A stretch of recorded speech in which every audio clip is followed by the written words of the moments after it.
दोस्तों आज हम लोग पढ़ेंगे रासायनिक अभिक्रिया एवं समीकरण। रासायनिक अभिक्रिया ऐसी प्रक्रिया जिसमें नए गुण वाले नए पदार्थ का निर्माण होता है तो इसे रासायनिक अभिक्रिया कहते हैं। जैसे कि H2 plus Cl2 arrow eight 2HCl। यहाँ H2 और Cl2 दोनों अलग अलग मॉलिक्यूल्स हैं और इससे एक नया उत्पाद का निर्माण हो रहा है जो HCl है और इसका गुणधर्म अपने अभिकारक यानी कि H2 और Cl2 से पूर्णतः भिन्न है।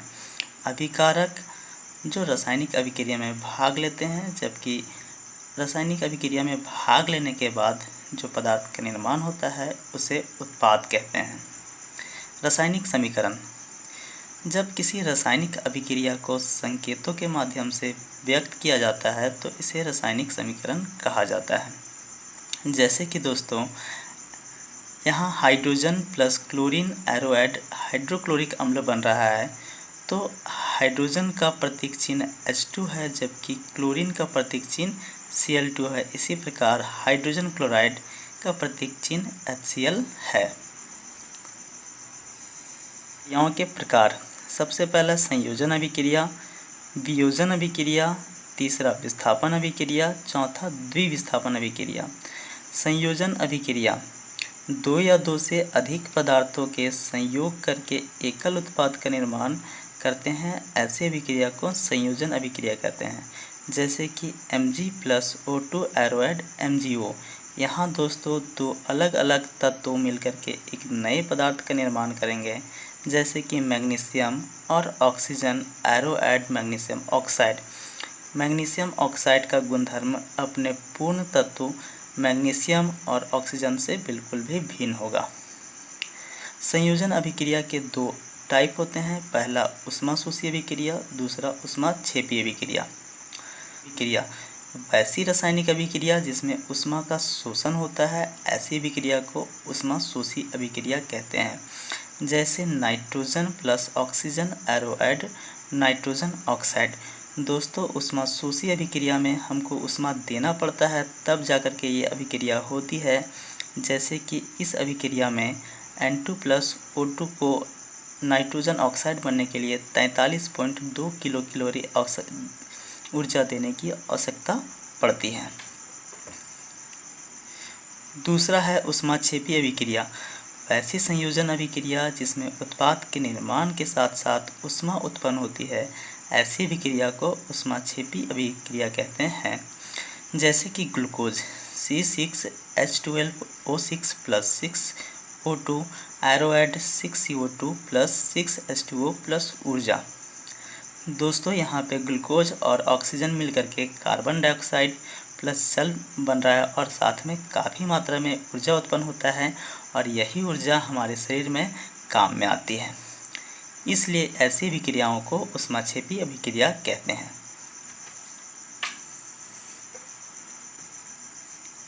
दूसरा है वियोजन अभिक्रिया। वैसी रासायनिक अभिक्रिया जिसमें एक अभिकर्मक टूट करके छोटे छोटे उत्पाद का निर्माण करता है, ऐसी अभिक्रिया को वियोजन अभिक्रिया कहते हैं। जैसे FeSO4 एरोएड Fe2O3 plus SO2 plus SO3। यहाँ दोस्तों फेरिक सल्फेट या आयरन सल्फेट टूट करके छोटे छोटे पदार्थ में विघटित हो रहा है, इसलिए ऐसी अभिक्रिया को अपघटन या विघटन या वियोजन अभिक्रिया कहते हैं। फेरिक सल्फेट ये टूट करके ferric oxide Fe2O3 plus sulphur dioxide SO2 plus SO3 sulphur trioxide बनाता है। इसके भी तीन टाइप है दोस्तों। ये पहला ऊष्मा के प्रभाव में टूट सकता है, दूसरा विद्युत के प्रभाव में टूट सकता है और तीसरा प्रकाश के प्रभाव में टूट सकता है। पहला ऊष्मीय वियोजन अभिक्रिया। ऊष्मीय वियोजन अभिक्रिया में दोस्तों ये ऊष्मा के प्रभाव में एक अभिकारक छोटे छोटे टुकड़ों में टूट जाता है। जैसे कि CaCO3 यानी कि चूना पत्थर ऊष्मा के प्रभाव में calcium oxide plus carbon dioxide बनता है। ये कैल्शियम ऑक्साइड का काफ़ी महत्व है दोस्तों एक सीमेंट उद्योग में, और जल के साथ अभिक्रिया करके ये हमारे घरों में रंगाई पुताई के काम में भी आता है।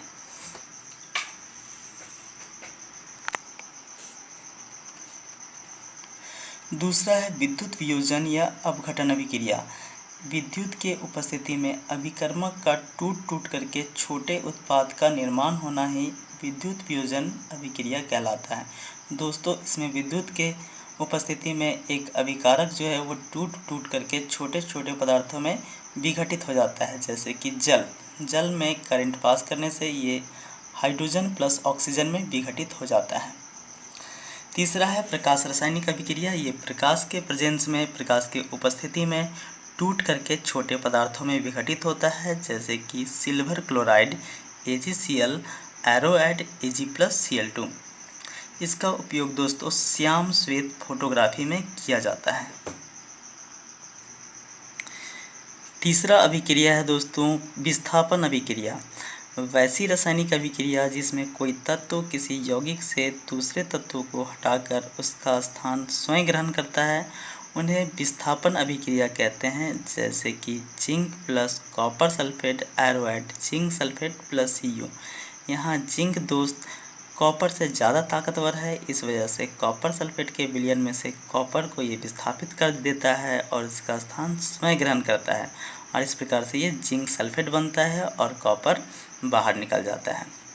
चौथा अभिक्रिया है दोस्तों द्विविस्थापन अभिक्रिया।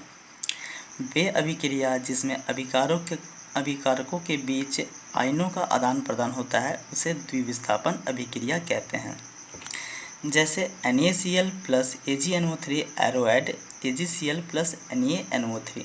दोस्तों, यहाँ आयन का आदान प्रदान हो रहा है, जैसे कि NaCl को आप तोड़ते हो तो Na प्लस आयन और क्लोरीन माइनस आयन टूटता है। उसी प्रकार AgNO3 को आप तोड़ते हो तो सिल्वर प्लस और NO3 माइनस में टूटता है। यहाँ आयनों का अदला बदली हो जाता है सोडियम नाइट्रेट के साथ में और सिल्वर क्लोरीन के साथ में, और बनता है सिल्वर क्लोराइड और सोडियम नाइट्रेट। आइए देखते हैं साथियों कुछ अन्य महत्वपूर्ण अभिक्रियाएं। पहला है अवक्षेपण अभिक्रिया। वह अभिक्रिया जिसमें किसी अवक्षेप का निर्माण होता है उसे अवक्षेपण अभिक्रिया कहते हैं, जैसे कि sodium sulphate plus barium chloride एरोएड barium sulphate plus sodium chloride. यहाँ दोस्तों बेरियम सल्फेट का निर्माण हो रहा है जो कि अघुलनशील ठोस है। ये बीकर में ठोस के रूप में नीचे जमा हो जाता है, अर्थात ये अवक्षेप का निर्माण करता है, इसलिए ऐसे अभिक्रियाओं को अवक्षेपण अभिक्रिया कहा जाता है। दूसरा है उपचयन अभिक्रिया। वे अभिक्रियाएं जिसमें ऑक्सीजन का योग होता है उन्हें उपचयन अभिक्रिया कहते हैं, जैसे कि कॉपर प्लस ऑक्सीजन एरोएड कॉपर ऑक्साइड। यहाँ कॉपर के साथ में ऑक्सीजन जुड़ रहा है, इसलिए इसे उपचयित या फिर उपचयन अभिक्रिया कहेंगे। अपचयन अभिक्रिया अगला है दोस्तों। वे अभिक्रियाएं जिसमें ऑक्सीजन का ह्रास होता है उन्हें अपचयन अभिक्रिया कहते हैं, जैसे ZnO प्लस कार्बन एरोएड Zn प्लस CO यानी कार्बन मोनोऑक्साइड। दोस्तों, यहाँ जिंक ऑक्साइड में से ऑक्सीजन का ह्रास होकर के ये जिंक बन जा रहा है और कार्बन मोनोऑक्साइड बन जा रहा है। यहाँ पे ऑक्सीजन का ह्रास हो रहा है, इसलिए ऐसी अभिक्रियाओं को अपचयन अभिक्रिया कहा जाता है। अगला अभिक्रिया है उपचयन अपचयन अर्थात रेडॉक्स अभिक्रिया। इसमें वैसी रासायनिक अभिक्रिया जिसमें उपचयन अपचयन दोनों होता है उन्हें रेडॉक्स अभिक्रियाएं कहते हैं, जैसे कि कॉपर ऑक्साइड प्लस H2। इसको ताप देंगे दोस्तों तो ये जैसे कि कॉपर ऑक्साइड प्लस H2 एरोएड कॉपर प्लस H2O। यहाँ कॉपर ऑक्साइड का अपचयन हो रहा है दोस्तों कॉपर में, क्योंकि यहाँ कॉपर ऑक्साइड से ऑक्सीजन हट जा रहा है, जबकि हाइड्रोजन से ये H2O बन रहा है। यहाँ ऑक्सीजन का योग हो रहा है दोस्तों, इसलिए ये उपचयन हो रहा है। यहाँ उपचयन एवं अपचयन दोनों हो रहा है, इसलिए ऐसी अभिक्रियाओं को रेडॉक्स अभिक्रियाएं कहते हैं। अगला है संक्षारण। जब कोई धातु अपने आसपास अम्ल नमी आर्द्रता के संपर्क में आता है तो वो संक्षारित होने लगता है, अर्थात उसके ऊपर जंग लगने लगता है। इस प्रक्रिया को संक्षारण कहते हैं। विकृत गंधिता।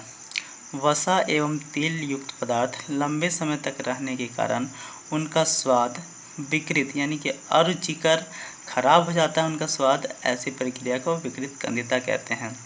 जैसे कि दोस्तों चिप्स की थैली में ऑक्सीजन की जगह पे नाइट्रोजन डाला जाता है। ऑक्सीजन से ये कम सक्रिय गैस है और चिप्स को ये ऑक्सीकृत होने से बचाता है ताकि इसका स्वाद लंबे समय तक टिक सके। जल्दी